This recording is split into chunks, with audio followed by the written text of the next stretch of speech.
Aujourd'hui, on va fermer le dossier parce que ce que vous n'osez pas regarder en face finit par vous contrôler. Le passé ne doit pas être un poids pour votre avenir. Une année ressemble à une journée. Et ce que je me suis rendu compte, c'est que la manière dont elle commence donne souvent le rythme de tout ce qui suit. Par exemple, si vous terminez l'année dans le flou, vous allez commencer l'année suivante pareil. C'est pas que vous n'êtes pas capable, c'est juste que vous refaites sans le savoir et sans le vouloir la même boucle. Si votre tête est trop pleine, ce n'est pas vous, c'est votre environnement. On va dire au revoir au vieux, pour de vrai. Pas pour oublier, mais pour arrêter de le porter avec soi. Écrivez l'objectif principal de l'année. Un objectif concret et clair. C'est pour ça que dans notre famille, chaque fin d'année, on a un petit rituel. Ce qu'on fait pour bien commencer l'année suivante, c'est un challenge de 14 jours, tout simplement pour remettre de l'ordre.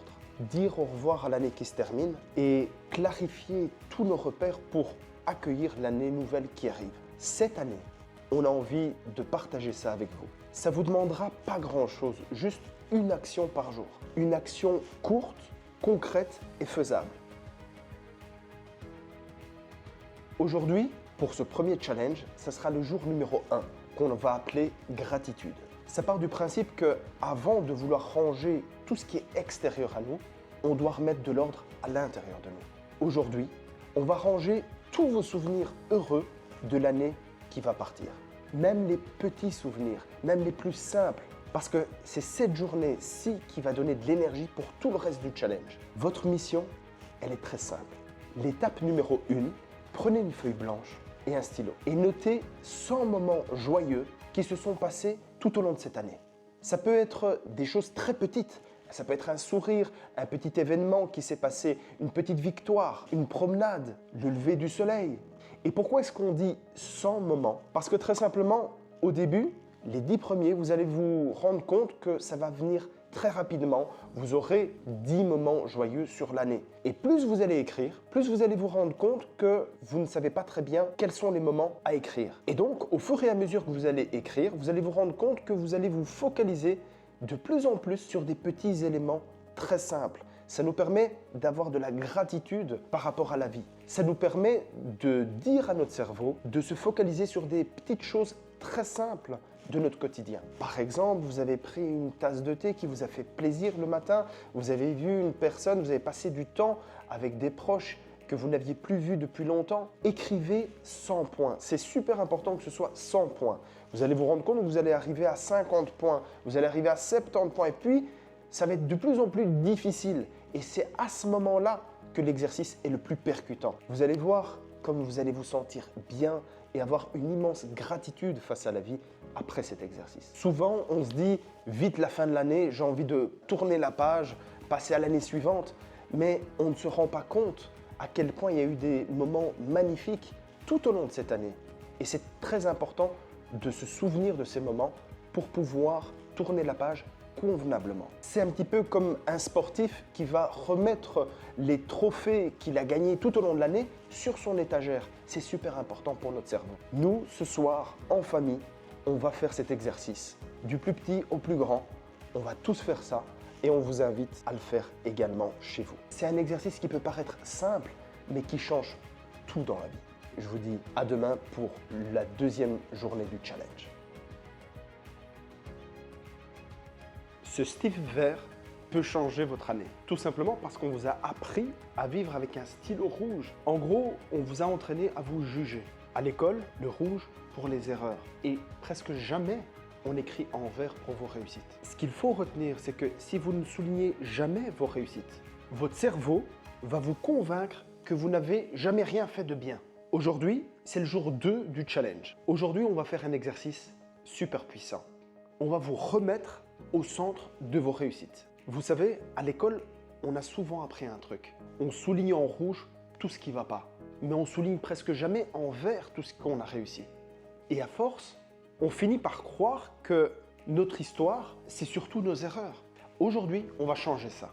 On sort le stabilo vert. Parce que vos réussites, ce sont vos preuves, vos victoires, votre histoire. D'abord, il faut retrouver vos récompenses. Un diplôme, une photo, un message, une réussite, un souvenir. Dépoussiérez-les et placez-les bien en vue. Et ensuite, prenez votre carnet ou une feuille blanche et faites 2 listes. Liste 1, En vert, qu'est-ce que j'ai réussi? Qu'est-ce qui a fonctionné? En quoi puis-je être fier de moi? La liste 2, en rouge, qu'est-ce que je n'ai pas réussi? Qu'est-ce qui n'a pas abouti? Quels sont les objectifs qui n'ont pas été atteints? Et maintenant, la règle la plus importante, la bienveillance. Vous n'êtes pas un bulletin scolaire. Vous êtes un être humain qui avance, qui a envie de s'améliorer. Terminer en écrivant « C'était une bonne année. J'ai fait du mieux que j'ai pu. J'ai appris et je sais exactement ce que je veux, ce que j'améliore maintenant. Je garde mes victoires, je prends mes leçons et je passe à l'étape suivante. Demain, on arrête de traîner l'année derrière nous. On va laisser partir toutes les choses douloureuses, les moments qui ont fait mal, et on va les transformer en force. Vous allez ressentir un vrai reset pour arrêter de marcher vers l'avenir avec une douleur ouverte. Si un souvenir est trop douloureux et vous fait mal, c'est que ce n'est pas encore terminé. Aujourd'hui, on va fermer le dossier parce que ce que vous n'osez pas regarder en face finit par vous contrôler. Aujourd'hui, c'est le jour 3 de challenge. Aujourd'hui, on va faire quelque chose de simple, mais pourtant que l'on fait très rarement, alors que c'est un exercice tellement important pour pouvoir avancer. On arrête de porter dans le corps quelque chose qu'on peut garder dans la tête comme une leçon. Parce que ce qui vous a blessé cette année, ça ne mérite pas de continuer à vous freiner pour l'année prochaine. Parce que si en repensant à certains événements, vous sentez encore un poids, c'est qu'il faut laisser ce poids derrière vous. Le passé ne doit pas être un poids pour votre avenir. Et aujourd'hui, on va le faire ensemble et à votre rythme. Étape 1. Écrivez sur une feuille blanche toutes les situations qui vous ont fait mal cette année. Les situations qui tournent dans votre tête, des souvenirs douloureux qui reviennent, même en mots simples, juste la liste. Puis, prenez-les une par une. Commencez par celle qui revient le plus souvent dans votre tête et donnez-lui un titre. Par exemple, le moment X. Étape 2, décrivez les faits un petit peu comme si vous étiez derrière une caméra. Qu'est-ce qui s'est passé exactement? Avec qui? Où? Pas d'analyse à ce stade, pas de jugement, juste les faits. Le but, c'est de prendre de la distance par rapport à la situation. Étape 3, vous devez revenir à vous. Quand vous relisez, qu'est-ce que ça fait exactement dans votre corps, dans votre physiologie? Est-ce que vous avez la gorge serrée, une boule en ventre, une tension au niveau des épaules? Mettez des mots simples, la tristesse, la colère, la peur, honte, frustration, et respirez lentement 3 fois. Comme si vous disiez à vous-même « Je suis en sécurité maintenant ». Cette technique de respiration, elle est super puissante. D'ailleurs, elle est utilisée par les soldats des US Navy lorsqu'ils sont en situation de stress ou de danger. Comment est-ce qu'ils font pour pouvoir se calmer instantanément et pour ne plus penser au danger? Comme on l'a vu dans une autre des vidéos qu'on a publiées, on a une partie de notre cerveau qui s'appelle l'amygdale, qui est responsable de tout ce qui est danger, qui nous empêche de passer à l'action. Le but de l'amygdale, c'est de nous protéger et de faire en sorte à ce qu'on soit dans un environnement safe. Et donc, dès que l'amygdale est activée, eh bien, ça annule le fonctionnement du cortex préfrontal, la partie qui est responsable de tout ce qu'on doit faire, la partie logique, etc. La méthode des US Navy, elle est très simple. C'est une respiration en méthode 4, 7, 8. Qu'est-ce que ça veut dire? Ça veut dire que vous devez inspirer par le nez pendant 4 secondes. Retenir la respiration pendant 7 secondes. Et relâcher, expirer pendant 8 secondes. Si vous faites ça 4 fois, eh bien directement, vous allez désactiver l'amygdale, le fonctionnement qui est responsable justement de la peur, et du coup, vous allez pouvoir instantanément vous sentir dans un environnement safe. L'étape 4, la transformation. Ce qu'il faut, ce que vous avez besoin, c'est changer d'angle de vue. Posez-vous ces 3 questions et répondez en une phrase à chaque fois. Qu'est-ce que ça m'a coûté? Qu'est-ce que ça m'a appris? Et qu'est-ce que je décide pour la suite? Ça peut être une limite, un choix ou une action. Et puis écrivez en une phrase finale ce que ça vous a appris, ce que vous en retirez et ce que vous allez faire. Et ensuite, vous refermez votre carnet. Parce qu'aujourd'hui, vous n'avez pas plongé dans la douleur. Vous l'avez analysé, objectivé, pris des distances et retiré des informations utiles pour pouvoir avancer librement pour la nouvelle année. Aujourd'hui, ce qu'on a fait, on a trié. Et demain, on va repérer les schémas qui se répètent. Et on va comprendre pourquoi vous recommencez quelque chose constamment et vous n'arrivez pas à réaliser vos rêves. Et si vos réussites n'étaient pas un hasard, mais une méthode? Imaginez si vous pouviez l'appliquer à tous vos rêves. Vous voyez ce petit Lego? C'est pas lui le problème. Le problème, c'est qu'on marche dessus chaque année. Dans nos vies, il y a des modèles qui se répètent encore et encore. Et c'est souvent eux qui font tomber nos plans, même les plans des nouvelles années. Aujourd'hui, c'est le jour 4 du challenge. Et on doit aujourd'hui se poser la question essentielle: pourquoi les schémas se répètent? Aujourd'hui, on va enlever tous les Legos qui sont sur nos chemins et comprendre ce qu'on doit faire pour que les erreurs ne se reproduisent plus.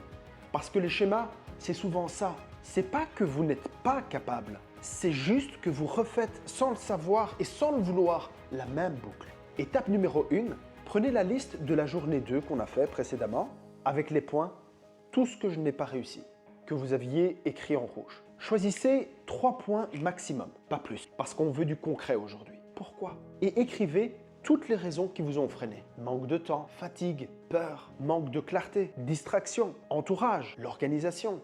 Et puis, repérez qu'est-ce qui se répète chez vous.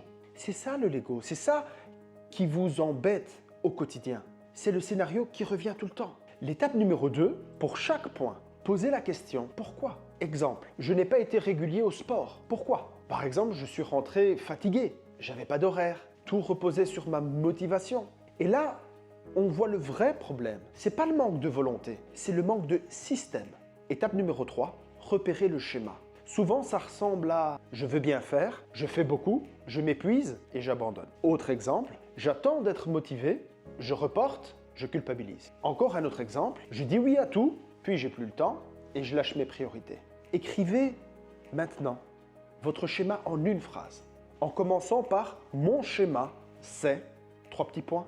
Et là maintenant, on passe à l'étape numéro 4. Écrivez un plan. C'est une des étapes les plus importantes. Chaque Lego doit avoir un plan.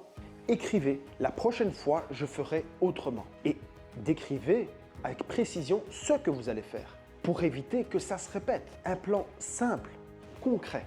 Parce que quand il y a un plan, l'année qui passe peut vraiment être différente. Pour chaque schéma, notez que vais-je faire différemment la prochaine fois. Ça doit être une décision claire. Qu'est-ce que je mets en place concrètement? Qu'est-ce que je vais faire pour que ça ne recommence pas concrètement?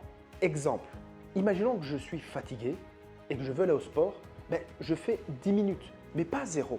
Je bloque un horaire fixe, même petit. Je me prépare la veille, tenue, sac, rappel, gourde, et je supprime les distractions qui me volent du temps. Reprenez maintenant la liste du jour 2 qu'on a fait, écrit en vert tout ce que j'ai réussi. Pour chaque réussite, dites-vous pourquoi ça a marché. Qu'est-ce qui m'a aidé? Écrivez vos armes, l'organisation, l'entourage, la discipline, la méthode, l'environnement. Ça, ce sont vos outils, vos bonnes actions, ce qui marche chez vous, vos bonnes décisions, vos stratégies qui fonctionnent. Parce que ça aussi, c'est votre histoire, pas seulement ce qui est raté. Terminez par cette phrase simple mais vraie. Je pars pas de 0, je pars de l'expérience. Pour terminer cette journée importante, posez-vous la question. Et si vous utilisiez cette même approche ailleurs dans votre vie? Qu'est-ce qui deviendrait possible alors cette année? Et si en fait, votre réussite n'était pas un hasard, mais était une méthode? Où pourriez-vous l'appliquer dès maintenant? Demain, jour 5, on va faire l'exercice le plus touchant, la lettre de gratitude. Et ça va vraiment changer toute l'énergie de votre année. Il y a un message que vous n'avez pas envoyé et qui peut pourtant changer une relation. Vous voulez un exercice qui peut vraiment changer votre humeur en quelques minutes. Aujourd'hui, on va faire l'exercice le plus humain et le plus touchant de tout ce challenge, la lettre de gratitude. Choisissez 3 personnes qui ont vraiment compté cette année pour vous. Les personnes avec qui vous avez vraiment été proche cette année. Les personnes qui vous ont réellement appris quelque chose. Les personnes avec qui vous avez réellement partagé des moments de qualité unique, simplement beau. Ça peut être un ami, un professeur, vos parents, vos enfants, votre partenaire de vie. Et même, pourquoi pas, une personne que vous ne connaissez pas vraiment, mais qui vous ont inspiré profondément. Peu importe si vous êtes encore en contact aujourd'hui avec cette personne-là. Prenez votre carnet et écrivez une lettre à chaque personne. Pas besoin d'écrire parfaitement. Écrivez vrai, même court, même imparfait. L'essentiel, c'est que ce soit sincère, que ça vienne du cœur. Et il faut que, dans chaque lettre, vous répondiez à 3 phrases simples. Adressez-vous à la personne et dites-lui ce qu'il vous a apporté concrètement dans votre vie cette année et pourquoi c'était important pour vous. Et ensuite, remerciez cette personne pour un geste précis, pour un moment, pour une phrase, pour une présence. Qu'est-ce que cette personne a fait pour vous? Pourquoi c'est si important pour vous? Pourquoi avez-vous envie de lui dire merci? Ensuite, posez le stylo 1 seconde. Respirez et observez ce qui se passe à l'intérieur de vous. Souvent, on ressent de la chaleur, un calme, un confort, une forme de sécurité et d'immense gratitude. C'est ça la gratitude. C'est pas être gentil, c'est reconnaître ce qui vous a soutenu pour avancer aujourd'hui plus fort. Demain, ce sera le jour 6 de ce challenge et ce sera un immense nettoyage dans notre tête et dans notre vie pour cette nouvelle année. On va faire de la place pour accueillir du nouveau.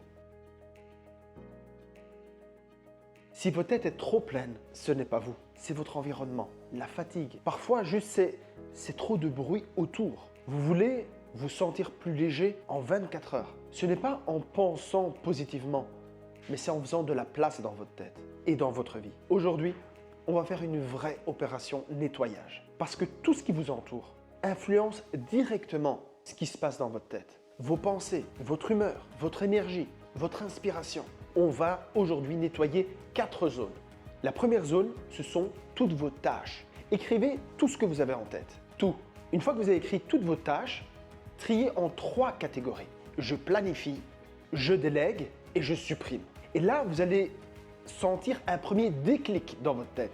Parce qu'en fait, vous allez vous rendre compte à ce moment-là qu'il y a plein de tâches qui sont superflues, qui prennent des ressources mémoire et que vous pouvez tout simplement les supprimer. Ça, c'est une première chose.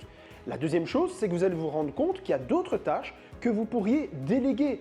Elles ne sont pas obligatoires. Ce n'est pas obligatoire que ce soit vous qui les fassiez. Vous pouvez les déléguer à quelqu'un d'autre. Et troisièmement, il va rester que les tâches qui dépendent de vous. Et c'est sur ces tâches-là que vous devez vous concentrer. C'est là où votre zone de génie va pouvoir agir. Mais bien sûr, il faut les planifier. Et bien sûr, il va falloir choisir une date certaine parce que c'est comme ça que vous allez réussir. La zone 2, c'est le flux d'informations. Les réseaux, les abonnements, les vidéos, les comptes, les podcasts. Gardez uniquement ce qui vous apporte de l'utilité, ce qui vous nourrit intellectuellement, qui vous donne de l'inspiration réelle ou de la motivation ou des émotions positives. Le reste, c'est rien d'autre que du bruit qui fatigue votre esprit. La zone numéro 3, le téléphone et les ordinateurs. Les photos en doublon, les applications inutiles, les notes qui sont jamais relues, les emails, les contacts, les fichiers. Nettoyez, rangez. Votre écran, c'est votre environnement mental. La 4e zone, c'est votre maison et vos vêtements. Faites un passage simple, une pièce, un tiroir, une étagère. Posez-vous une question. Est-ce que ça m'aide ou est-ce que ça m'alourdit? Et après avoir fait le tri dans tout ce qui était superflu, après on remplit l'espace avec quelque chose qui apporte de la joie. On apporte de l'ambiance nouvelle année. Vous pouvez mettre une bougie, une musique. Vous pouvez faire une promenade dans la ville illuminée ou regarder un film dans l'ambiance nouvelle année. Juste pour sentir que c'est propre, c'est calme, c'est nouveau. Demain, c'est le jour 7 et on va se débarrasser du vieux pour de bon. On va écrire ce qu'on laisse dans l'année et on fait un vrai rituel de clôture. Ces derniers jours, on a fait un grand nettoyage à l'intérieur de nous. Et aujourd'hui, on fait la dernière étape. On va dire au revoir au vieux, pour de vrai. Pas pour oublier, mais pour arrêter de le porter avec soi. Prenez une feuille blanche et écrivez tout ce que vous avez décidé de laisser dans l'année en 5 catégories. La première catégorie, ce sont les situations et les souvenirs. Ce que vous ne voulez plus revivre, ce que vous avez décidé de clôturer. La deuxième catégorie, les modèles de comportement et les habitudes, les boucles qui vous fatiguent, les automatismes qui vous freinent. La troisième catégorie, les qualités de votre caractère que vous ne voulez plus nourrir. La dureté avec vous-même, l'impulsivité, la jalousie, la comparaison. Choisissez ce qui vous parle. La quatrième catégorie, les croyances et les idées limitantes. Les phrases qui vous coincent. Comme par exemple, je ne suis pas capable, c'est trop tard, je dois être parfait, j'ai pas le droit à l'erreur, etc. Cinquième catégorie, les personnes Pas forcément des personnes à détester, parfois juste des liens, des tensions, des schémas relationnels que vous ne voulez plus répéter. Prenez votre temps, écrivez vrai, même si c'est simple. Et maintenant, quand c'est écrit, choisissez votre geste de clôture. L'option 1, le rituel du feu. Vous devez brûler la lettre et prendre une décision. Et vous dire, je me libère de tout ça aussi vite que cette feuille disparaît. L'option 2, sans le feu. Vous déchirez cette feuille en tout petits morceaux et vous dites à l'intérieur de vous, je n'emporte pas ça avec moi. Grâce à cet exercice très puissant, vous avez ancré quelque chose à l'intérieur de vous. Vous avez commencé par dire à votre cerveau que vous ne voulez plus de tout ça. Vous voulez commencer l'année nouvelle différemment et de manière positive. Demain est un jour particulier parce qu'on va écrire votre recette du bonheur et on va aussi écrire vos règles de vie pour l'année nouvelle. Aujourd'hui est un jour particulier parce qu'on va écrire votre recette du bonheur. Pas celle des autres, mais votre recette du bonheur. Prenez votre carnet ou une feuille blanche et répondez à 2 questions très simples. Sans quoi, votre vie perd du sens et de la joie, même si de l'extérieur, tout a l'air bien. Écrivez sans réfléchir trop longtemps. Ce qui sort en premier est souvent le plus vrai. La question numéro 2, à l'inverse, de quoi avez-vous besoin pour que même quand il y a des problèmes, eh bien ces problèmes passent au second plan? Qu'est-ce qui vous remet debout? Qu'est-ce qui vous donne de l'énergie? Qu'est-ce qui vous recentre? Ça peut être très concret, du temps avec vos enfants, avec vos amis, avec votre famille, du sport, apprendre, se promener dans la nature, rester tout simplement dans le silence, les voyages, les routines, certains projets, faire de la musique, tout ce qui vous donne de la vie. Et si vous hésitez, je vous invite à regarder les souvenirs de l'exercice du jour 1, les 100 points qu'on a écrits ensemble. Vos plus beaux moments de l'année passée vous montrent déjà ce qui compte vraiment pour vous. Ensuite, on passe à la deuxième partie, vos règles de vie pour l'année nouvelle. Écrivez 5 à 7 phrases courtes, simples. En 5 à 7 phrases courtes, écrivez ce qui vous rend heureux, même quand il y a beaucoup de problèmes autour. C'est ça votre recette du bonheur. Quand tout va mal, prenez cette feuille et relisez ces 5 à 7 points. Choisissez quelques points que vous pouvez faire ce jour-là, dans l'immédiat. Faire de la musique par exemple, ne pas oublier de faire du sport, ne pas oublier de passer du temps en famille. Parce que dans quelques semaines, quand la motivation va baisser, c'est cette recette-là qui vous rappelle ce qui compte vraiment pour vous et ce qu'il faut faire réellement. Demain, le jour 9, on va dessiner votre vie idéale en grandes sphères pour structurer toute l'année nouvelle.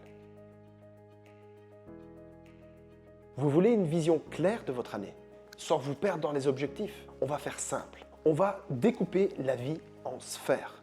Aujourd'hui, vous allez dessiner votre carte de l'année prochaine. Étape 1, choisissez 5 à 8 sphères de votre vie.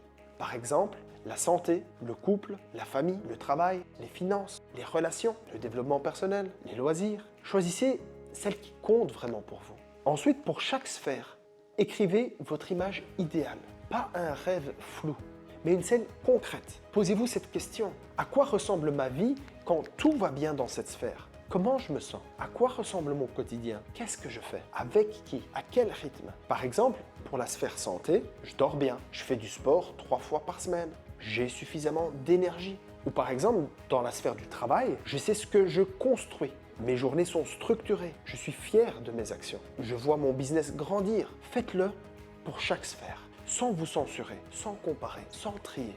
Aujourd'hui, on décrit votre vision de l'année. Gardez cette page, c'est votre carte globale, votre direction. La plupart des gens ratent leur objectif pour une simple raison. Ils n'ont pas de plan, ils ont juste un souhait. Si vous n'écrivez pas vos actions quotidiennes, votre objectif, c'est juste un rêve. Aujourd'hui, on passe au plus important. Transformez votre vision en plan simple et concret. Choisissez 3 sphères prioritaires, seulement 3. Celles qui vont faire avancer tout le reste. Parce que 3, oui, vous pouvez les tenir. 10, vous allez diluer votre énergie, vous allez vous disperser. Pour chaque sphère, écrivez l'objectif principal de l'année. Un objectif concret et clair qu'on peut comprendre en une phrase. Par exemple, pour la santé, je veux perdre 6 kilos en 6 mois et je veux retrouver de l'énergie. Pour le travail, par exemple, je signe 5 nouveaux clients cette année. Pour les finances, j'épargne X euros d'ici le mois de septembre. Pour le couple, on fait un rendez-vous romantique avec votre partenaire toute l'année. Ensuite, notez les ressources dont vous aurez besoin. Par exemple, du temps, de l'énergie, de l'argent, des compétences, de l'organisation, du soutien. Et écrivez ce qui est nécessaire pour que ce soit réalisable, pour que votre rêve et votre objectif se réalisent. Parce qu'un objectif sans ressources, c'est rien d'autre que de la pression. Et retenez une chose, votre année change par toutes les choses que vous faites souvent, pas par toutes les choses que vous faites parfaitement. Ça doit être des actions simples, répétables, parce que votre année ne va pas changer avec une grosse et une grande décision. Elle change avec des petites actions chaque jour. Pour chaque sphère, demandez-vous quelle est l'action la plus petite mais la plus régulière qui fait avancer. Par exemple, dans la santé, manger un repas sain par jour. Dans la sphère du travail, un message qualitatif par jour adressé à un prospect. Ou par exemple, 15 minutes de focus sans téléphone. Par exemple, par rapport aux finances, 0 achat impulsif. Vous pouvez utiliser par exemple la règle d'attente des 24 heures. Avant d'acheter quelque chose, eh bien, vous attendez 24 heures. Si dans 24 heures, vous avez toujours envie d'acheter cette chose, eh bien là, vous y repenserez. Par exemple, dans la sphère de la famille, 10 minutes sans écran en famille pour pouvoir parler. Il faut vous dire qu'on ne compte pas sur sa motivation uniquement, parce que la motivation, elle peut partir. Mais on compte sur nos actions, les petites actions répétées. Alors demain est un jour particulier parce qu'on termine la liste des souhaits pour cette nouvelle année. Si vous n'écrivez pas vos rêves, quelqu'un d'autre les écrira à votre place. Si vous n'écrivez pas ce que vous voulez, la vie va remplir votre année à votre place. Aujourd'hui, on fait un exercice qui va nous permettre de rêver. Il faut écrire la liste des 100 rêves que vous avez pour l'année prochaine. Alors, je vous préviens, au début, vous allez bloquer à 10, 15, 20 rêves. Et dites-vous, c'est normal. C'est là que l'exercice devient puissant. La règle numéro 1, c'est qu'il ne faut pas de filtre.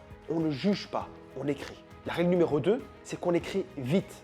Même si c'est petit, même si vous pensez que c'est bête, entre guillemets. Parce que c'est souvent les petites choses qui rendent une année belle. Mettez un timer sur 20 minutes. Pour vous aider, utilisez différentes catégories. La santé, la famille, les amis, les relations, le travail, les projets, le business, l'argent, les voyages, les expériences, votre maison, les plaisirs, l'apprentissage des compétences. Ce sont toutes les sphères qui vont vous inspirer. Quand vous arrivez à 100, terminez avec une phrase simple. Voilà ce que je veux vivre l'année prochaine. Et gardez cette page. Parce qu'une année forte commence par une chose, une intention claire.